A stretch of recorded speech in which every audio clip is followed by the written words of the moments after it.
ശുദ്ധ ഖുർആൻ അല്ലാഹുവിനെ കുറിച്ച് പറയുന്നിടത്തൊക്കെ ലോകങ്ങളുടെ റബ്ബ് എന്നാണ് പറഞ്ഞിട്ടുള്ളത്, ലോകത്തിന്റെ റബ്ബ് എന്നല്ല. റബ്ബുൽ ആലമീൻ, അൽഹംദുലില്ലാഹി റബ്ബിൽ ആലമീൻ. ലോകങ്ങളുടെ രക്ഷിതാവായ അല്ലാഹുവിനാണ് സകല സ്തുതികളും. രസകരമായ ഒരുപാട് കാര്യങ്ങൾ ഈ വിഷയത്തിന്റെ പഠനത്തിലൂടെ നമുക്ക് ഉൾക്കൊള്ളാനുണ്ട്. അതിൽ രസകരമായ ഒരു സംഗതികളിൽപ്പെട്ട ഒരു സംഗതി, അല്ലാഹുവിന്റെ റസൂൽ ഒരു ദിവസം പറഞ്ഞു വെത്രേ സഹാബത്തിനോട്, അത്തഹിയാത്തിൽ അസ്സലാമു അലൈനാ വഅലാ ഇബാദില്ലാഹി സ്വാലിഹീൻ എന്ന് നിങ്ങൾ ഓരോ തവണയും ചൊല്ലുമ്പോൾ സകല ലോകങ്ങളിലും ആകാശങ്ങളിലെ ലോകങ്ങളിലടക്കം പെട്ട നല്ല മനുഷ്യർക്ക് വേണ്ടിയാണ് നിങ്ങൾ സലാം പറയുന്നത് എന്ന്.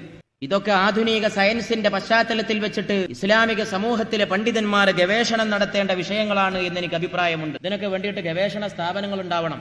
അസ്സലാമു അലൈനാ വഅലാ ഇബാദില്ലാഹി സ്വാലിഹീൻ, ഞങ്ങൾക്ക് മേലും അള്ളാഹുവിന്റെ സാലിഹീങ്ങളായ അടിമകൾക്ക് മേലും അള്ളാഹുവിന്റെ രക്ഷ വർഷിക്കപ്പെടുമാറാകട്ടെ എന്ന് അത്തഹിയാത്തിൽ നമ്മൾ ചൊല്ലുമ്പോൾ നാം ആകാശങ്ങളിലുള്ള നല്ലവർക്ക് വേണ്ടി പോലുമാണ് ആ സലാം ചൊല്ലുന്നത് എന്ന് മുഹമ്മദ് മുസ്തഫ സല്ലല്ലാഹു അലൈഹി വസല്ലം പറയും. അപ്പൊ ആകാശങ്ങളിൽ എവിടൊക്കെ ജീവികളുണ്ട് എന്നുള്ളതിലേക്കുള്ള റസൂലിന്റെ ഒരു ഒന്നാന്തരം സൂചനയാണ്. ആധുനിക ശാസ്ത്രം പറയുന്നത് വേറെ ഏതൊക്കെയോ ഗോളങ്ങളിൽ ജീവൻ ഉണ്ടാകാനുള്ള സാധ്യത നിഷേധിച്ചുകൂടാ എന്നാണ്.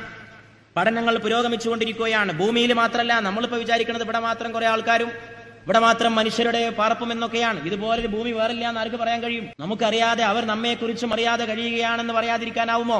സാധ്യതയുണ്ട്. ഉറപ്പിച്ചു പറയാൻ നമുക്ക് തെളിവുകളില്ലെങ്കിലും പഠനങ്ങൾ അങ്ങോട്ട് നീങ്ങിക്കൊണ്ടിരിക്കുന്നു.